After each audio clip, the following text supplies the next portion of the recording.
क्या मरहूमीन की तरफ से जो मैयत है उसकी तरफ से हम कुर्बानी कर सकते हैं या नहीं कर सकते? और इसमें कई सारे मसाइल हैं।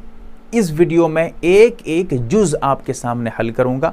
जैसा कि रिवायत जो है अबू दाऊद शरीफ में मौजूद है, और इसी तरह जो है तिरमिज़ी शरीफ में मज़ाहिर हक़ में जदीद है, जिल्द नंबर 2 सफ़ा नंबर 302 पे। इसके अलावा भी कई सारी किताबों में ये मसाइल आपके मिल जाएंगे।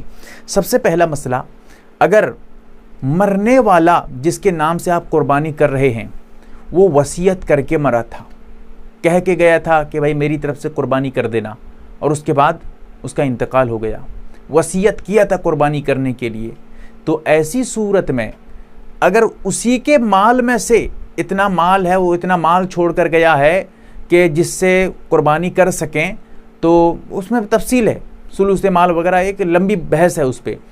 तो अगर इतना माल है उसके पास जिससे कुर्बानी हम कर सकें, तो अगर उसी के माल में से कुर्बानी की जा रही है, मैयत के पैसे में से, मैयत के माल में से, तो फिर ऐसी सूरत में कुर्बानी करना वाजिब हो जाएगा। उसके वरसा पर कुर्बानी वाजिब है और कुर्बानी करेंगे। और कुर्बानी का जो गोश्त होगा, अगर पूरा जानवर कुर्बानी दे रहे हैं तो पूरे जानवर का गोश्त, अगर कोई हिस्सा ले रहे हैं उस हिस्से को, उसका जो गोश्त होगा उसको अपने इस्तेमाल में नहीं ला सकते, किसी गरीब वगैरह को सदका करना पड़ेगा, ठीक है, खुद खा नहीं सकते। अगर वसीयत करके गए थे, मरने वाले ने वसीयत किया था कि हाँ मेरी तरफ से कुर्बानी कर देना, लेकिन कुर्बानी अब जो कर रहे हैं उसके माल में से कुर्बानी नहीं कर रहे हैं। अगर उसके पास माल था तो उसी के माल में से वाजिब है कुर्बानी करना, कुर्बानी करेंगे, ज़रूरी है। तो अगर उसके माल में से कुर्बानी नहीं कर रहे हैं, वाजिब कुर्बानी, क्योंकि उसके पास इतना माल नहीं था, जो छोड़ कर मरा था इतना छोड़ा नहीं था जिससे कुर्बानी कर सकें, तो ऐसी सूरत में अब उसकी तरफ से जो कुर्बानी करेंगे वो नफिल कुर्बानी है। लिहाजा अब उसके जो हिस्से होंगे, जो उसके नाम से जो कुर्बानी कर रहे होंगे, उसका जो जानवर होगा उसका गोश्त अपने इस्तेमाल में भी ला सकते हैं। कुर्बानी देने वाला जो पैसे वगैरह खर्च कर रहा है, ये सब जो है नफल है, लिहाजा उसका खाना पीना सब जायज़ है, गोश्त वगैरह सब खा सकते हैं। और मैयत की तरफ से कुर्बानी करना भी बिल्कुल दुरुस्त है, जायज़ है, कोई हर्ज नहीं। अल्लाह के रसूल सल्लल्लाहु अलैहि वसल्लम ने अपनी उम्मत की तरफ से भी कुर्बानी किया है, और उम्मत में जिंदे भी दाखिल हैं, मैयत भी, सब दाखिल हैं। लिहाजा तमाम की तरफ से, मैयत की तरफ से कुर्बानी करना इस हदीस से साबित है। इसी तरह और भी दूसरी रिवायतें भी हैं, तफसील में जाना नहीं चाहूँगा।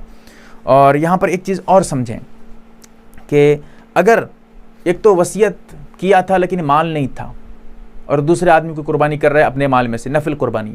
इसी तरह वसीयत किया ही नहीं था, कुछ बोला नहीं था कुर्बानी करने, उसकी औलाद या उसके कोई रिश्तेदार या कोई भी हो, पड़ोस पड़ोस के आदमी उसकी मैयत की तरफ से खुद कुर्बानी कर रहे हैं उसके नाम में से, ठीक है, वसीयत नहीं था तो कोई दिक्कत ही नहीं है। अगर वसीयत किया ही नहीं था तो कुर्बानी के वाजिब होने का सवाल ही नहीं है, और मैयत की तरफ से कोई भी कुर्बानी कर दे, कोई हरज नहीं, कुर्बानी कर सकता है। और उस कुर्बानी का गोश्त सब खा सकते हैं, जैसे आम तौर पे कुर्बानी या गोश्त अपनी कुर्बानी या गोश्त खा सकते हैं, वैसे ही उस गोश्त को भी खा सकते हैं। और उस मैयत की तरफ से कुर्बानी करना दुरुस्त है, जायज़ है। और एक चीज़ और समझिए, अय्याम कुर्बानी में मैयत की तरफ से कुर्बानी करना ये अफजल है, बेहतर है। एक तो वाजिब है तो अलग बात, अगर वाजिब नहीं है तो आपके लिए कुर्बानी ही करना उसके लिए मुनासिब है, सदका वगैरह देने से अफजल है। अगर आप सदका वगैरह देते हैं, कुछ पैसे वैसे गरीबों की मदद करते हैं वगैरह वगैरह, कोई भी काम करें मैयत की तरफ से, उन अय्याम कुर्बानी में मैयत की तरफ से दूसरे कामों से अफजल और बेहतर और ज़्यादा सवाब है कुर्बानी करने में। इसीलिए मैयत की तरफ से सदका वगैरह देने से बेहतर है कि आप कुर्बानी कर दीजिए मैयत की तरफ से। और इसी तरह ये भी समझें, बाज़ जगह ये देखा जाता है लोग ऐसा करते हैं, मैयत की तरफ से मिसाल के तौर पे किसी के वालिदैन की तरफ से कोई कुर्बानी कर रहा है, इंतकाल कर गए हैं, या कोई भाई वगैरह की तरफ से कुर्बानी कर रहे हैं, करते ये हैं अपनी जो कुर्बानी है वो नहीं करके अपने रिश्तेदारों के नाम से कुर्बानी, वालिद साहब का इंतकाल हो गया था उनके नाम से कुर्बानी, अपनी कुर्बानी नहीं किया, मैयत की तरफ से कुर्बानी कर रहा है। इसको समझिए, बहुत ज़रूरी है, बहुत अहम है ये आज के दौर में। अगर वो आदमी जो इस तरह कर रहा है उस पर कुर्बानी वाजिब थी, वो साहिब निसाब था, जिससे कुर्बानी करना उसके लिए ज़रूरी थी, और वो कुर्बानी अपने नाम से न करके मैयत की तरफ से कर रहा है, तो ऐसी सूरत में कुर्बानी तो मैयत की तरफ से हो गई, लेकिन इसकी कुर्बानी जो इस पे वाजिब थी कुर्बानी, ये कहाँ गई? लिहाजा ये गुनहगार हुआ। माफ़ी मांगे अल्लाह से, इसका दूसरा तरीका है। फिर क्या करेगा नहीं करेगा अलग है। अगर अभी अय्याम में कुर्बानी मौजूद है तो ये अपनी तरफ से एक जानवर लाकर खुद कुर्बानी करे, कहीं हिस्सा वगैरह ले, क्योंकि इसकी कुर्बानी कहाँ, जो इस पे कुर्बानी वाजिब थी, ये तो दूसरे के नाम से कर दिया।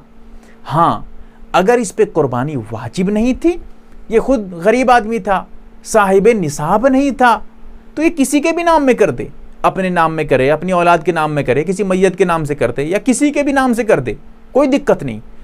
दिक्कत उस वक्त है जब कुर्बानी इस पे वाजिब हो और ये अपनी तरफ से न करके दूसरे की तरफ से कर रहा है। हाँ, एक चीज़ है, कुर्बानी वाजिब थी, अपनी तरफ से तो किया अपनी तरफ से, एक हिस्सा अपनी तरफ से रखा, और जो दीगर हिस्से थे किसी और की तरफ से कर रहा है, मैयत की तरफ से, कोई दिक्कत नहीं। अपना तो वाजिब साकित हो गया, जो इस पे कुर्बानी करना ज़रूरी था, ये तो अपनी तरफ से एक हिस्सा ले रहा है, एक जानवर तो कर ही रहा है।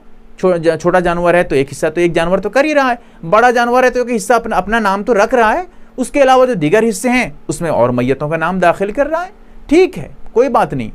सवाल ये है, इश्काल ये था कि ये अपनी कुर्बानी न करके वहाँ कर रहा था, और यहाँ पर अपनी कुर्बानी किया है, उसके साथ साथ दूसरे की तरफ से भी कुर्बानी किया था, मैयत की तरफ से। ठीक है, कोई दिक्कत नहीं। तो ये बहुत ज़रूरी मसाइल थे। मैंने पूरी डिटेल्स इस मसले में जितने तफसीलात थे, तमाम के तमाम तफसीलात आपके सामने रख दिया है।